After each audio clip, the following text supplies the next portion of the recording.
Have you ever turned your grow lights on and wondered, are they getting enough light? Or maybe, is this too intense? Well, it's haunted my dreams for the last 5 years, so I just finished an experiment where I compared 4 different light intensities, and as we can see, finding the right intensity has made a huge difference in how well they grew. So, to provide some background context on this experiment, 30 days ago, I first set up 4 identical sets of seeds. I used 2-inch seed cells, filled them up with my Mind and Soil seedling mix, gently compacted the soil, and then added the seeds. And for all 4 environments, we'll be testing basil, peppers, tomatoes, and buttercrunch lettuce. This will give us some insight on a few different families of plants to see how each of them respond to the different intensities. Once the seeds were in, I covered them with a little more seedling mix, moistened it for germination, and then moved them under the grow lights. And in this experiment, I'm using the VIVOSUN AE100 AeroLight, but you could also use the brand new for 2026 VIVOSUN LumaLight. Once all the trays were in, I then lowered the light so they were all exactly 6 inches away from the top of the seed cells. So up until this point,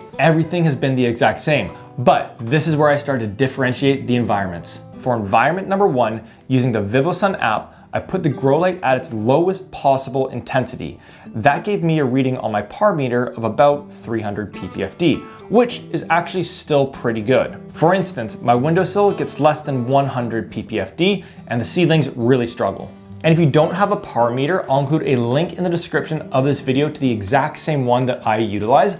In the past, I was just using apps on my phone, but I found them to be super inconsistent, and this has been an absolute game changer for dialing in my different environments. Now, for environment number 2, I increased the intensity until the PARMETER gave me a reading of 500 ppfd. And for environment number 3, I increased that even further to 750 ppfd. And lastly, for environment number 4, I set it at 1000 ppfd. And with that, the experiment was officially underway. And let's now fast forward to see how they're doing. All right, so it is just over 2 weeks since we kicked this experiment off, which means that it's time for our first update to see how they're responding to each of the different light intensities. So getting started, this is environment number 1, and as we can foresee, germination across the board, and the light intensity in this one is at just over 300 ppfd. And recall, that's because the VIVOSUN grow light doesn't actually go any lower than that, so this is gonna be kind of like our starting point in this experiment.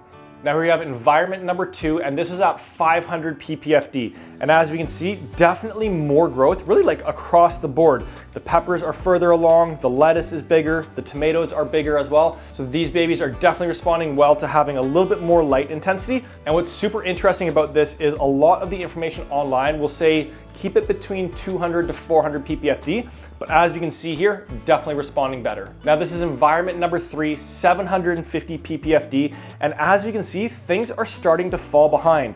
The tomatoes definitely smaller, not as good as environment 2. Same thing with the peppers over here, and even over to the lettuce as well. Now here we have environment number 4, and this is at about 1000 ppfd. And as we can see, the lettuce, it's growing fairly well, I will give it that. But the peppers, the tomatoes, just like environment 3, are slouching behind and starting to fall behind environment number 2, which is at 500 ppfd.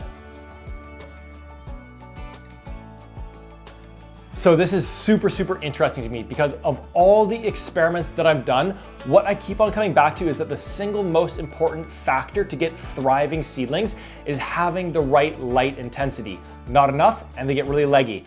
Too much, and they end up getting burnt and stressed, as we're kind of seeing in environment 3 and environment 4. So I'm really curious to see what transpires over the coming weeks here, and if environment number 2 at 500 ppfd ends up being the winner of this experiment. To find out, let's fast forward for our final update.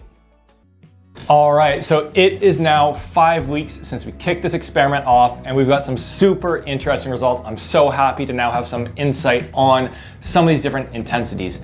And just before we dive into the final results here, I want to give a huge thank you to the sponsor of today's video, VIVOSUN. And I want to provide you a little bit of background context on this. See, I've been starting seeds now for more than 5 years, and early on I was getting super leggy, spindly, weak seedlings. So last year I ran an experiment comparing grow lights from $30 to $300, and one of the ones that I tried out was from VIVOSUN, and I got absolutely amazing results with it. At that time, I hadn't been in touch with the team at all. So when the lights then performed as well as they did, it makes it really amazing to now be working with them. And what I love most about these lights is, of course, they are super, super strong and intense, but what I love even more is the ability to dim the lights to the exact intensity that our seedlings need to absolutely thrive. But don't take my word for it. More than 1,000 of you have purchased VIVOSUN grow lights and have left amazing comments with all of the success that you're now having with your seedlings. So if you want to get your hands on the exact same grow lights that I'm utilizing, you can do so at the link in the description of this video or scan the QR code on the screen. Now let's get into the final results here, and we're going to look at each vegetable in each environment one by one, getting started with basil.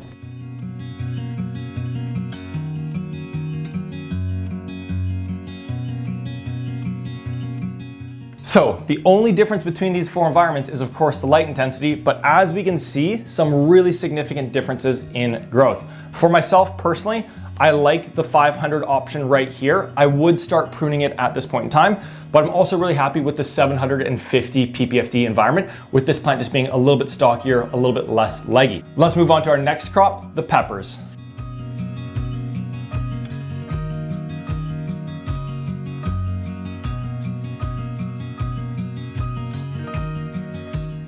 So once again, really starting to see some significant differences.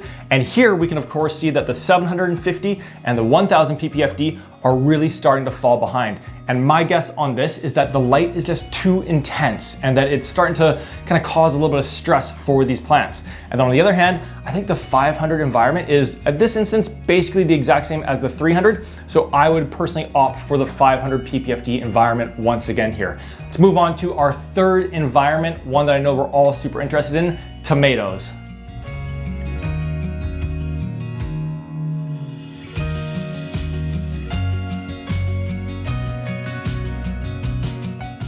So once again, very similar to the pepper environment, we're starting to see the 750 and 1000 ppfd environments really starting to fall behind, and I think it's just a little bit too intense for them.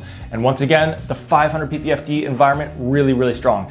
And one thing I would note with tomatoes is that in past experiments, when I've been in that 300, 400 ppfd range, they do look really nice, really lush and healthy. So you could consider going a little bit lower, again, in that 300 to 400 range for your tomatoes. But for myself personally, just to keep it all nice and simple and the exact same, I'm gonna continue going at 500 ppfd. Now, if there's one crop that will tell you if it is getting enough light or not enough light, it is buttercrunch lettuce. So let's pull it up as our final vegetable.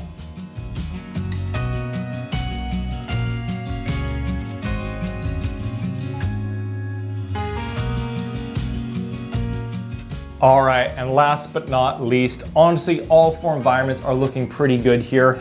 You know, environment number one here at about 300 ppfd, it is looking a little bit longer, but if you were to go a little lower in terms of ppfd, this would start getting leggy really quickly. So I wouldn't want to go any less than that. And once again, over here, these heads are looking a lot tighter and clumped together, smaller leaves.